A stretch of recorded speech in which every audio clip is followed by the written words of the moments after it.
guys have seen the demo, so my question to you right now is this. Before I throw the match into that beaker of ethanol, the alcohol itself, the ethanol was really cold. When it burns, it gives off a lot of heat. Where does that heat comes from? Where does the heat come from? Did you know this because you saw the answer? No, I read. You saw the book. You read the book. Okay. Just double checking. Where does all this heat energy come from? Where does this energy come from? When the molecules inside the ethanol breaks, it lets off energy. Okay. Other people, yes, thank you. Anyone to aim when the bond breaks, breaking of the bonds release energy. Breaking of the bonds releases energy. Okay. So Breaking the bond. now, couple of things, and it seems like a conflicting information too. So the demo. Now the reaction was actually combustion. So ethanol with oxygen gives you what? What does it give you? Combustion, guys. What does it give you? CO2. CO2 and H2O. Okay? So ethanol gives you CO2 and H2O. Ethanol, chemical molecular formula, it looks like the C2H5OH. Okay? And the molecular structure, so the structure of the molecules, how these carbons and hydrogens and oxygen arrange itself to get each other, it looks like this. You have carbon, carbon, each carbon. Here you have single bonds of hydrogen. This one connects to oxygen and connects to hydrogen. Okay? So you have ethanol with oxygen. O2 means the oxygens are in double bond with itself.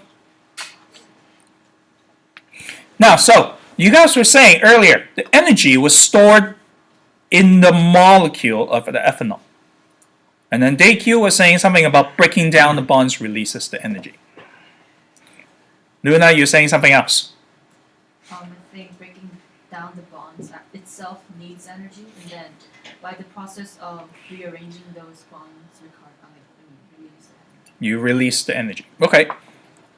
That is good. That is actually the final answer. But to make this whole thing more clear, I'm going to draw out all these molecular symbols. And in some ways, it makes sense. So this is how the molecule of ethanol looks like. This is how the oxygen molecule looks like. Carbon dioxide, you have one carbon connected to two oxygen. Like this. In double bonds. And of course, water, oxygen, hydrogen, single bonds. You have it like this.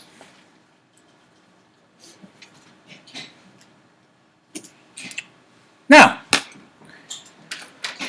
the key thing is this. Earlier, before I was doing the demo, and I should have done it before then. At first, I should ask you guys to feel how this bottle of ethanol, whether how cold or warm it is. And then, in fact, it is room temperature or slightly cooler. So in some ways, you can't say it contains a lot of heat because there's a lot of the velocity of the molecules or how the molecules are moving around. It's not like this was really hot to begin with. So the amount of energy that was stored in here in the molecule is actually within the bond. So the energies are stored within the bonds. In fact, doesn't matter what kind of bonds you have in between atoms, it contains some form or some amount of energy. Okay, so just by having bonds, these molecules contain energy. But as you notice, the arrangement is different. Before you have these carbons connected to each other and carbon and hydrogen connect to each other. After you burn it, after the combustion, you have carbon having double bonds with oxygen. Well, it's not even connected to oxygen. So you actually have to break all these bonds first and then rearrange them to form new bonds. And during this process, you'll release or absorb energy. Now, I'm going to back step a little bit first. I'm going to ask you guys, is this equation balanced? No. It's not balanced, so can you guys balance it, please? You guys should be able to balance equations by now. Go do it.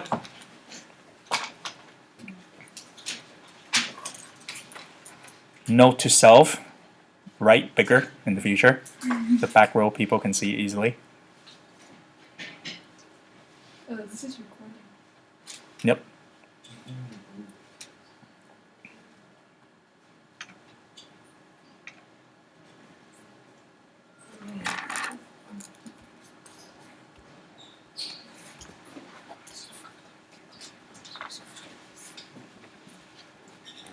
Okay.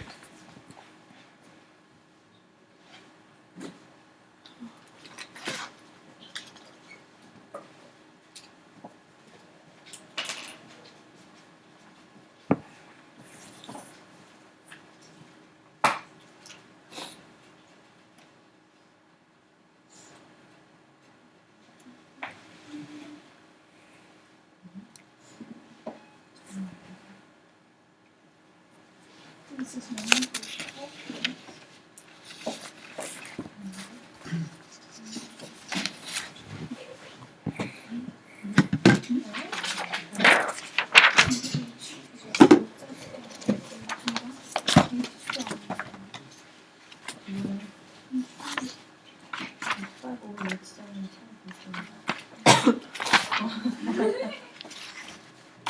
Now, ladies, keep in mind this is being recorded, so I know the microphone is relatively sensitive. So, ladies and gentlemen, balance equation. What do I put on in front of this here, in the front of the C2H5OH? 1, 2, 0, none? Really? 0. No. You don't need to write anything. How about here? In front of the oxygen? 3. 3. Here? 2. 2. Here? 3. 3. Is it correct? Yes. Okay, so essentially you have 3 of oxygen, 2 of CO2, 3 of this. Okay. Now we're going to come back to this diagram with these things a little bit later on, closer in the lesson. Now, but to kind of, first of all, I'm going to give you another official definition. So basically what Luna said earlier, bigger handwriting. Okay. Breaking. Back row, can you guys read clearly? Is this big enough for you? Okay. Chemical bonds takes in energy from E means energy, okay? Surrounding. This is an endothermic, I'm just going to write endo process. Making chemical bonds gives out energy to the surrounding. This is an exothermic process. Okay, so these are the official definitions. Now, so to make sense, I'm gonna give you guys time to copy this down.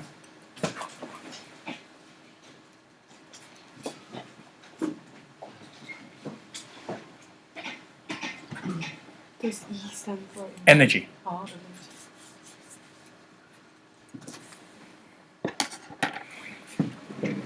While you guys are still writing, I'm gonna quickly find a blue pen.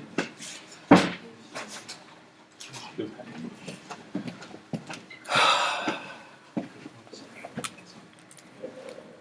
Do you guys do this in math? I sometimes see your math teacher using a visualizer.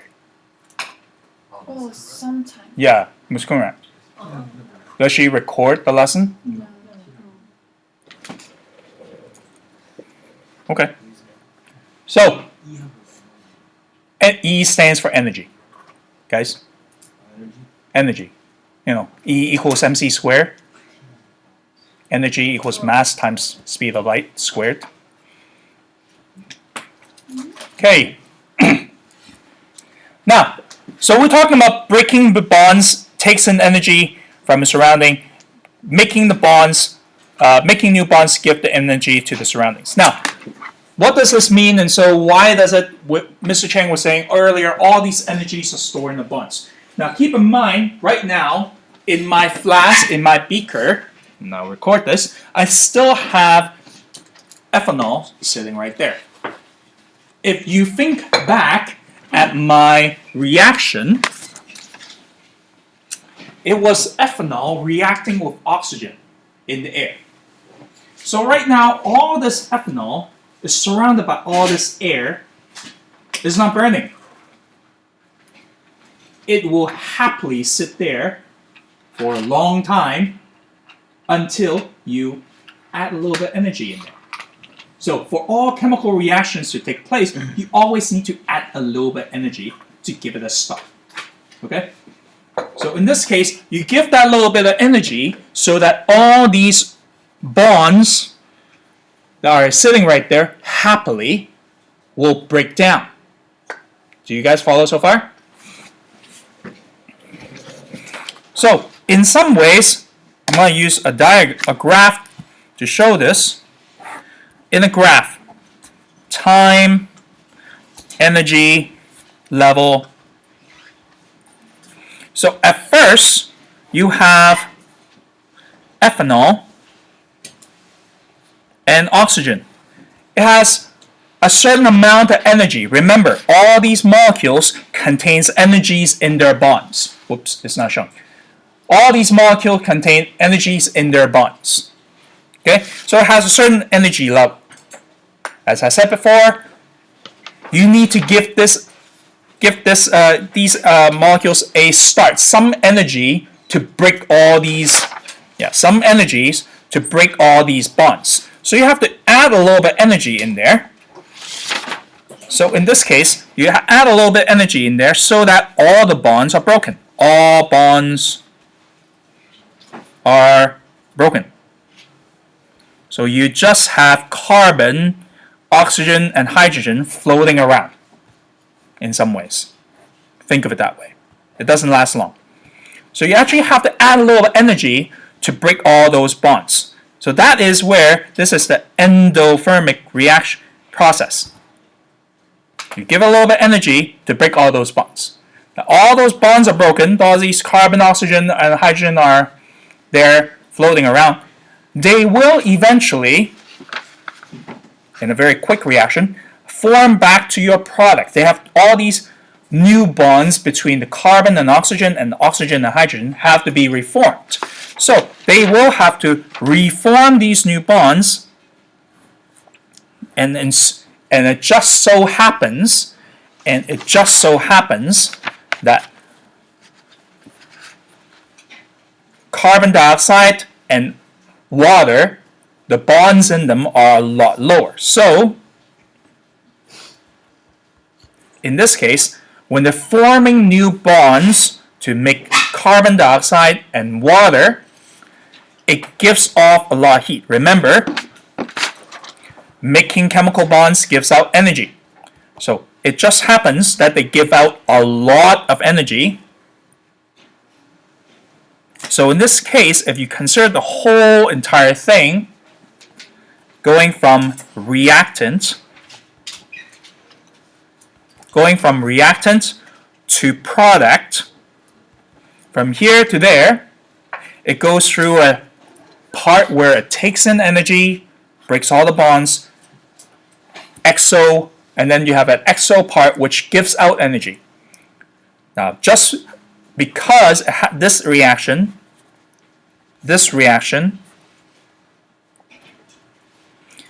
is more, you have more exothermic, you have more exo then you have endo. It gives off more energy than you put into to break the bonds. So in this case, more exo than endo.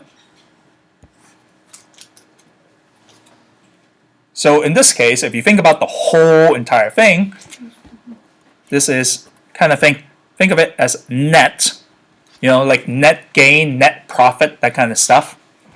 Net exothermic reaction. Overall, an exothermic reaction.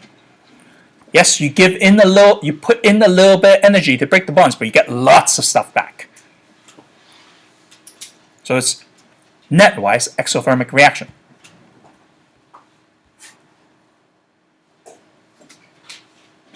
Any questions? Yes. So like what we call like combustion, like burning fire, or like the water that we have on our body evaporating, that's the net reaction. That's the net reaction, yes. So actually, it's like both of them are always happening Yes. when the others. Yes. Now, hold on for a second. To clarify that, all reactions that were all earlier in our examples, come back here. All these reactions that happened earlier will have an endo and exo component, endo-exo part. Now, some of these reactions are chemical reactions.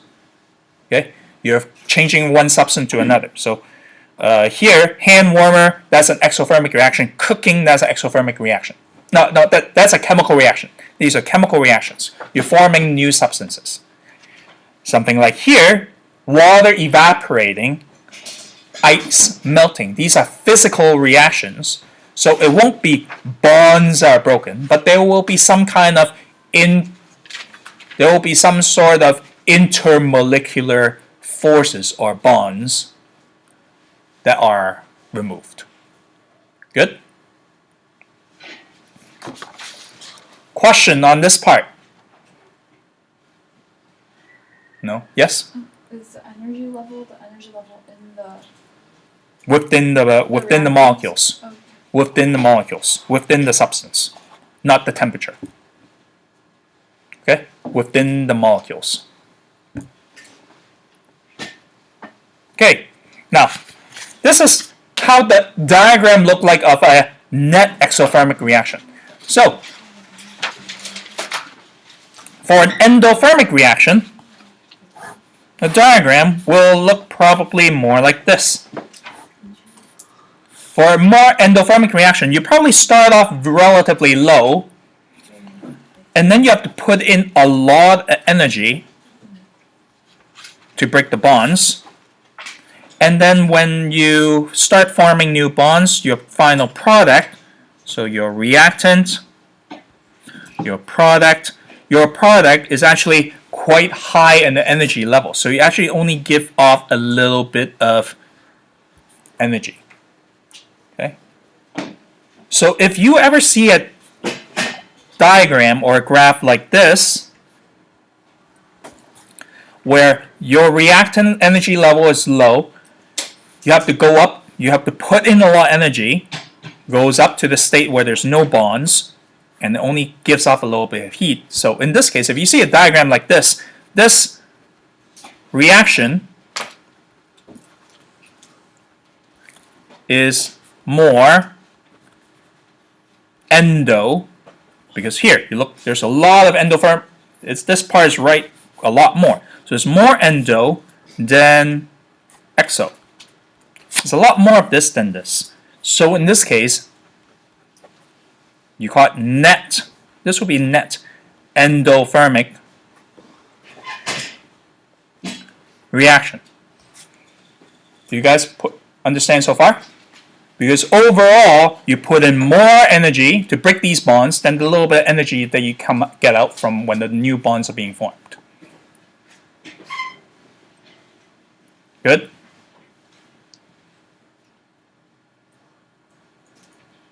Questions? All right. Now, we're going to also, now this is these are kind of, for today's lesson, this is a more conceptual part of things. We're going to do some math a little bit later on. But we also, because remember today's lesson was talking about heat of reaction, so we also have to talk about this idea of heat of reaction. So heat of reaction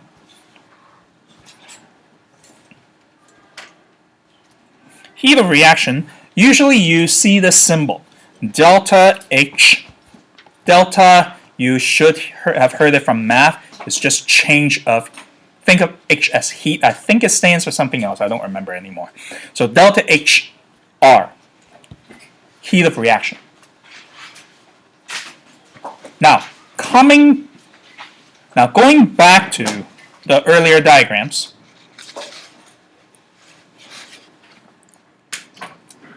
you guys have this part?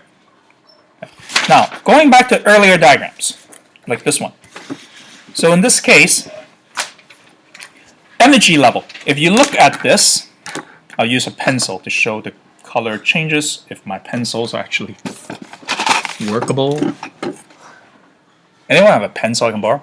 Nearby, quick. Yep, pencil. Thank you. So, now, if you look at this, you start off high, you end up low. So, which direction do you end up going? Which direction do you end up going from reactant to product? You go energy level, you go down, because if you look at this, you actually move downwards. So, think of this like math. If you go down, is it positive or negative? Negative. So in this case, your delta H is negative. So in a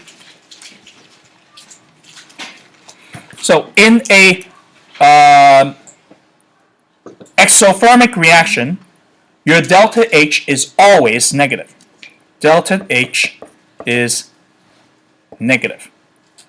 Because you start off high energy level, you go down to energy level, so it's your delta H, heat of reaction is always negative.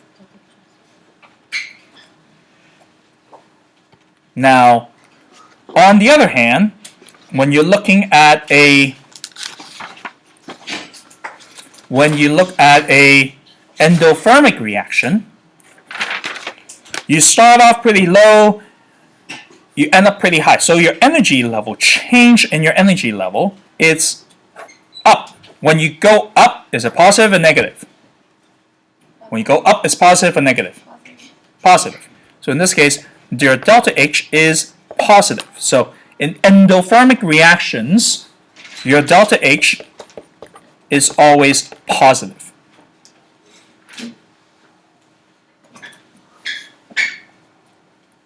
Good so far? Now, you also need to know how to calculate them, not just know like, oh, positive, negative, that kind of thing. So how to calculate? Here, your pencil back. Thank you very much. How to calculate?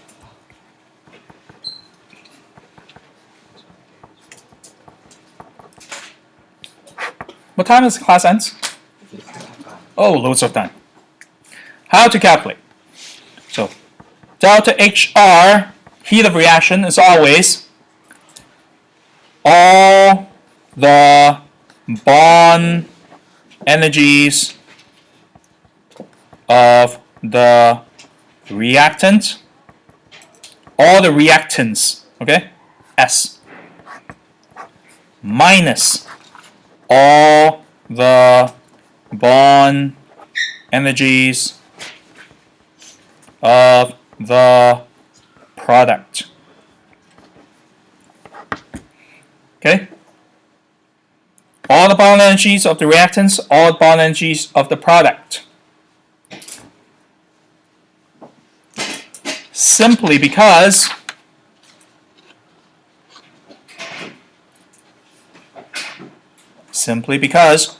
remember, if you want to know how much energy this reaction is giving back to you, you have to think about, oh, there are energy in these bonds. I have to break all these bonds first. So that means all the bond energies of all the reactants. So I have to break all these bonds first. And then I have to find the difference between all the bond energies in the product. That's how this equation comes to be. Okay? So you're finding a difference between these these bond energies. So how do you do that? Now, how do you do this bond energy deal? Thankfully, I'm gonna organize it like this. Now, before these kind of illustrator comes to be, when I first started teaching in the public system, there's something called a projector, like a light projector. So there's a lamp. You have a what? No, not those projectors. It's a big box. There's a big light bulb. There's a mirror. They shine the light. There's this transparent film, shines a light image, and then shows onto the screen. You know those things. Okay. You know what? Can I ask you to hand this out to everyone, please? Make sure everyone's get one. Now Luna is going to hand out a handout to you, which gives you a handout. A handout that looks like this. Now, when you receive the handout, what you're going to do is you take this, you flip it, and then right away you see a table. This is a table of, now they call it average bond enthalpies. To you right now, this means average bond energies. Okay? So this here is a table that tells you all the bond energies that you will need to know. Thankfully, you do not need to memorize this. No one memorized this. Okay? If they know them, that's because they've been doing a lot of practice problems. I don't expect you to memorize them. Hi guys. So, how you're going to use it is like this. Now, to calculate, let's just say if I want to calculate how much heat of reactions from this reaction, what I need to do is this. First of all, I need to count all the bonds there are on the reactant side. Okay? So, what kind of bonds are there, guys? What kind of bonds are there? Hydrogen to carbon. You have carbon, hydrogen bond. How many of them are there? 5. You have 5 of them. 1, 2, 3, 4, 5. 5. What other bonds are there? C2O, Say again. carbon to oxygen. C to oxygen, single bond. So how many of them are there? 1. What else?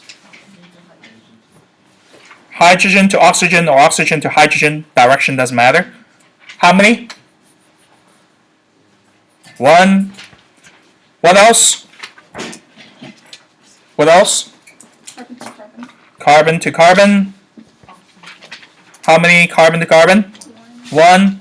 Oxygen to... Now, oxygen to oxygen is a double bond. So in this case, how many of them do you have in here?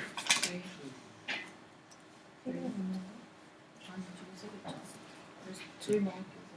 You have total of 3. For each of the O2, you have a double bond. For each molecule of O2, you have a double bond. You have 3 of them. See, that's why you need to learn how to balance chemical equations. So you have 3 of them, so it's actually total of 3. Good so far? Now, what are you going to do? I'm going to take this away. You're going to use this table to help you. So, in this case,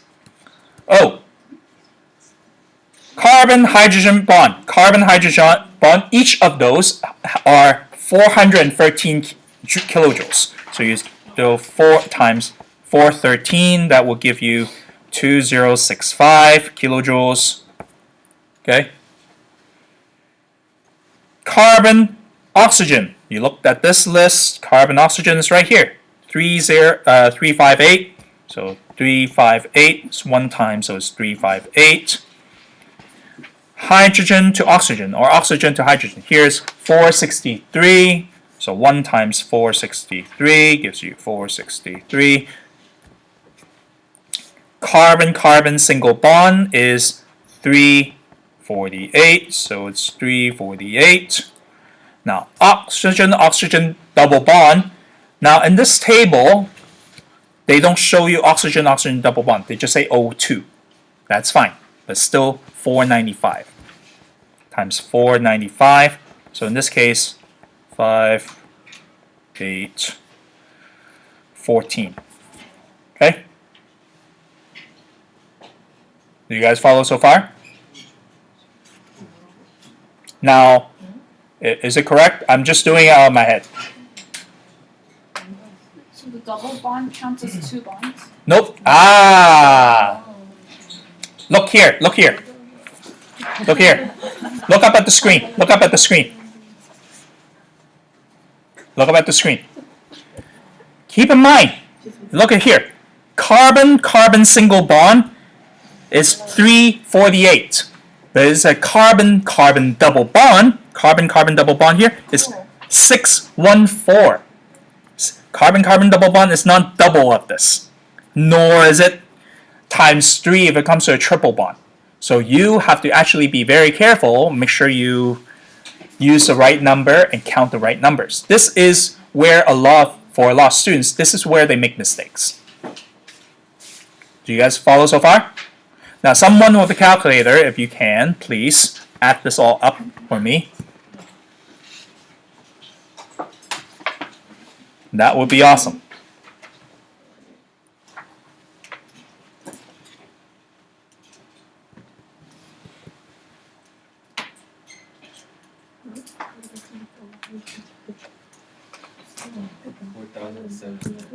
Four thousand 90 19 19. Math correct? Kilojoules. Okay, so that's all the bond energies in the reactant side. Now, you have to do all the fun things again of the product side here. So, how many CO double bond is there? How many CO double bond? 4. Each carbon dioxide have 2. You have 2 carbon dioxide, so it's 4. How many OH single bonds are there? How many? 6. Thank you. So in this case, I want you guys to use this table, do this. Okay, do this on your paper. Okay, do this on your paper. I know I'm recording it, but I'm still kind of teaching a class, so I want you guys to interact too. You can always watch the video again and relive today. Relive the moment with Mr. Chang. That's horrible. What? Make it sound like you're dying. Really? Relive the moment? Yeah, like years later when you're dead. Oh. That's because of your volunteering with the hospice.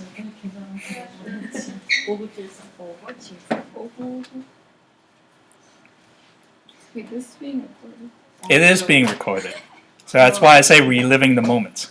So you hear the same bad joke again, and you hear this interaction. This is now 1:30. Today is Thursday, January. 14. We actually have snow on the ground still from the night before. I really wasn't wishing. Oh, oh yeah, thank you for having it right there. I don't care. So, hi guys. So, right now, hopefully you guys have gotten this done. Yesterday, when I teach this course, I actually did all the same calculation already. So, this carbon dioxide, C double bond O is, each of them is 463. So when you times that by 4, 799. Oh, sorry, I read the wrong line. So times 799, so in this case is 3196 kilojoules. So oxygen hydrogen bonds are 463. There's 6 of them, so you times 2778 kilojoules. So you add them together, this is 5974 kilojoules. So in this case, you compare. So remember, delta HR equals 4719 kilojoules, all the bond energy in the reactant side, minus all the bond energy on the product side. So in this case, 5974 kilojoules, which means you have a net of minus 125 what? Oh, crud. Okay. 12 what? 55. Thank you. Kilojoules. So if you want to go back, so this is the heat of the reaction. So if you want to go back, let's fill in this diagram again. Okay, so you guys have this down, right? So if you go back to this diagram, come back to here. So essentially,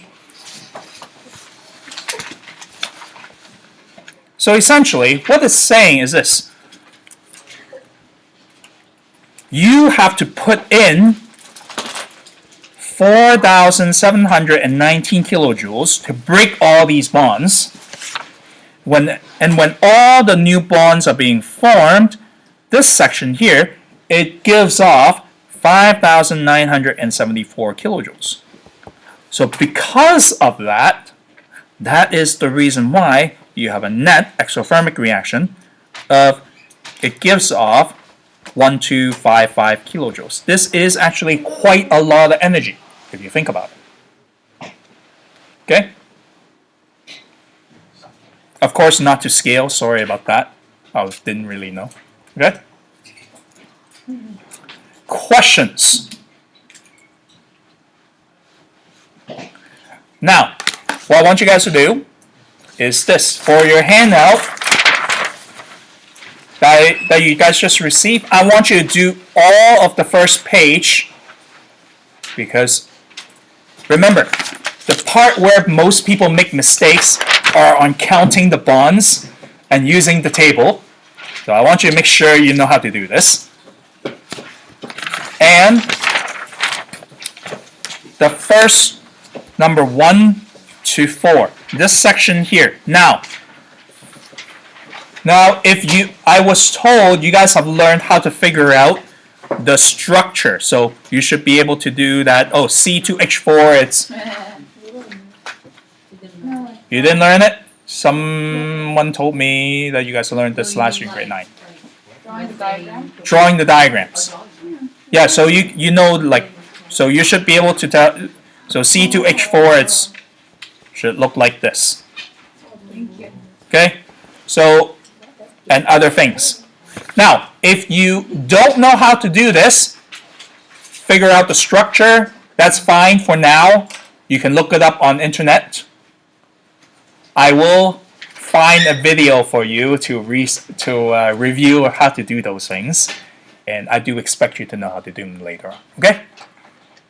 So that's your homework and classwork here and this. Good?